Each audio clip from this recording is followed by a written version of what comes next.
So I went into this series thinking I was going to be getting a Rising of the Shield Hero anime, but except a female edition, but instead I got something similar, but not as, say, dark or depressing as the beginning of the series was. This is more of a lighthearted, cutesy, and fun first episode to watch, and the series is called Bofuri, I Don't Want to Get Hurt, so I maxed out my vitality stat. So I think the title alone pretty much tells you what this series is about. Now, let's be 100% with each other, okay? A real, one-on-one.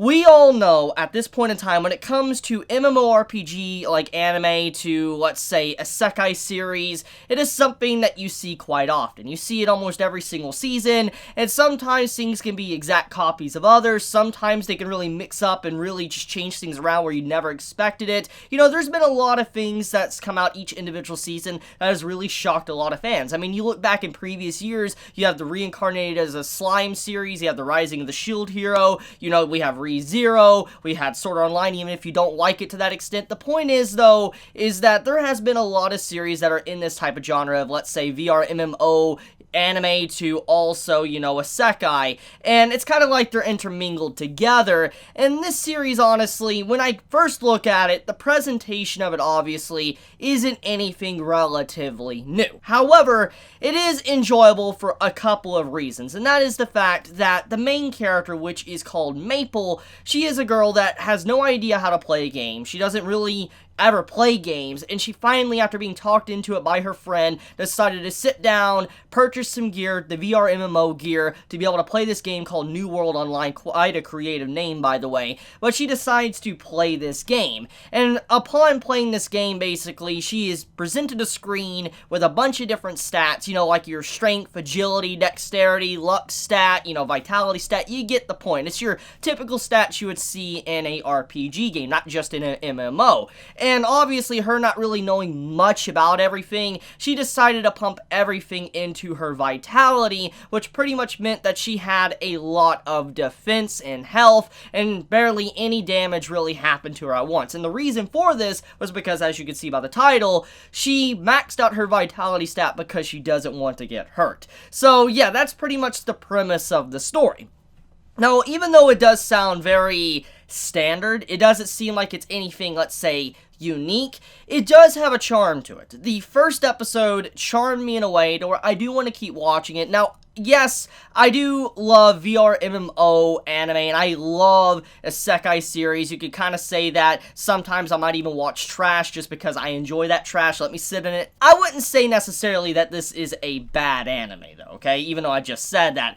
This is just something to where if you like defense and tanking, and you like, let's say, just being able to take as much damage and not feel anything in a game, and you're interested in how a character would react to something like this is your type of show. Like, if you're a tank main in, let's say, League of Legends or whatever, here you go. This is something you're probably really going to, you know, enjoy. So, anyways, what does this series really have to offer besides, obviously, the premise? So, from what I could see from the first episode, art and animation is very moe-ish, like, it's very cutesy, which is something that I really did not expect going into this series. Like, when I looked at the series, yes, it had a cutesy side to it, but I didn't realize it was going to be as cutesy as the first episode really depicted it. I was kind of like, whoa, okay, so this is really, like, fluffy, cutesy, happy, and all that, and I'm just like, okay, I wonder if this is going to actually have a serious story, or it's just going to be about, you know, the main female character hanging out with a group of people going on adventures. There's really not any clarification, like no clarification whatsoever with the first episode that was released, so we don't really know where the story is going to go at this time. There was no concrete plot really set up besides her just wanting to play this game and constantly upgrading her status, which, by the way, before I go any further, there's been a lot of comparisons I noticed when I talked about this series on social media today, with people comparing this to looking a lot like SAO. And I'm going to show this image here of what someone posted, and honestly, looking at it, yeah, it kind of does. It actually does. There is some similarities with character designs. I mean, if you look at the main cover of the, you know, the series, it does look very similar to some of the characters in SAO. So I don't know necessarily if it's the animators, the people working on this series, trying to make it look kind of similar to SAO, or if that was intentional by the actual writer of the story, I think the light novel writer, to make the characters kind of similar to SAO, which, say whatever you will, SAO really did usher in a new era of light novels, manga, and anime, so you can give it as much crap as you want, but the truth is still there, that it did bring us a lot of great stuff in the last decade, so that's the point here, is I'm just curious if these character designs are inspired or not by SAO. Now, okay, let's get into the actual world that the character's in, and how, honestly, how broken it really is. Like, it's a really broken world. So, okay, to kind of explain, our main female character, Maple, when she creates her character, she pumps all of her stat points into Vitality. Apparently, she had 100 stat points she could allocate in any stat category she wanted, which is honestly outright ridiculous. When I play a video game or MMO, RPG, whatever, you usually don't have, let's say, 100 stats to work with right at the beginning. Most of the time, you're going to probably have maybe 5 to 10 in each individual stat at minimum, or at max, my bad, and you're not going to be able to get that high up. And I mean, most games will be maybe somewhat generous and maybe let you go to 20, but overall, most games are not going to let you start off with 100 stat points. And that's just like, I don't know what kind of game they're playing, but that's kind of ridiculous, honestly, for an MMORPG. Even if it is a VR MMO, it's kind of ridiculous to give 100 stat points right at the start and being able to pump it into whatever category you would like without any repercussions whatsoever. However, there is some repercussions for obvious reasons for what happens to her, but it's nothing too drastic, and it just makes me wonder, is she the only person that's really ever done this? Because let's be 100.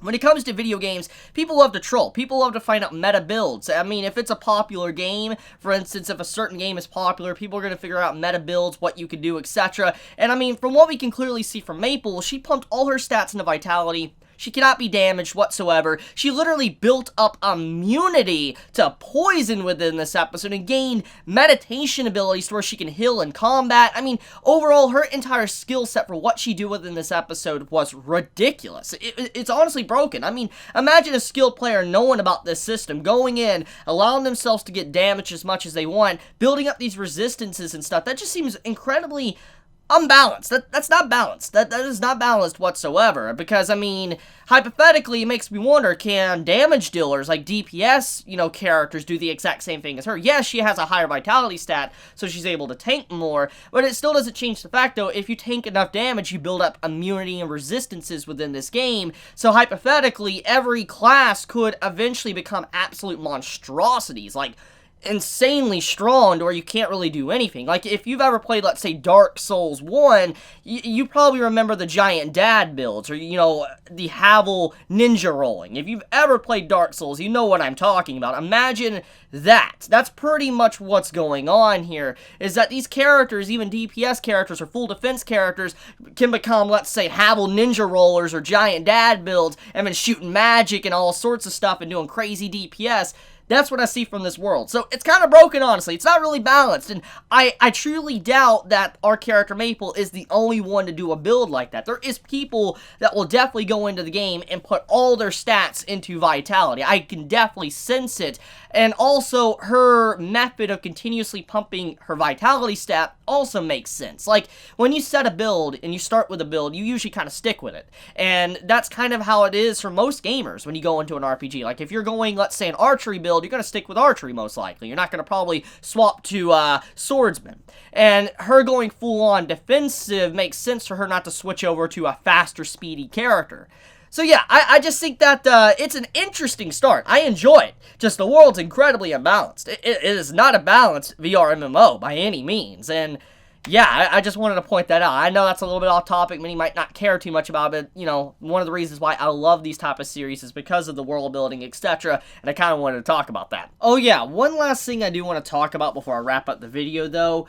I also find it very hilarious that because of her maxing out her stats to 100 and allowing the bunny to legit hit her for a very long time, I'm assuming for about an hour, maybe a couple hours, I know most people would probably get relatively bored, and it's probably a rare case that someone would probably just sit there, but I mean, this is such an exploit within the game that honestly, this proves my point that if you just sat there and you had that much health, you could build up so much defense and your stats are so ridiculous that nobody would be able to touch you.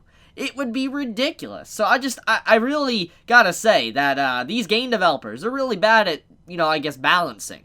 With all that out of the way, it's an enjoyable first episode. It's good. I'm definitely going to continue watching it. I know it might seem like I might not like this, but I did like the first episode, to clarify. I did like this first episode. It's just, if you're wanting something completely fresh and brand new, this is probably not going to be the series for you. But however, I'm someone that likes this type of stuff, so obviously I'm going to watch it regardless if it's something I've kind of seen already many times in the past. So I love you guys. You have a wonderful day or night wherever you live. If you enjoy my content, please subscribe. If you like this video, please leave a like. And if you want to get notified for whenever I upload a video, please click the bell icon down below. And with that, Chibi out.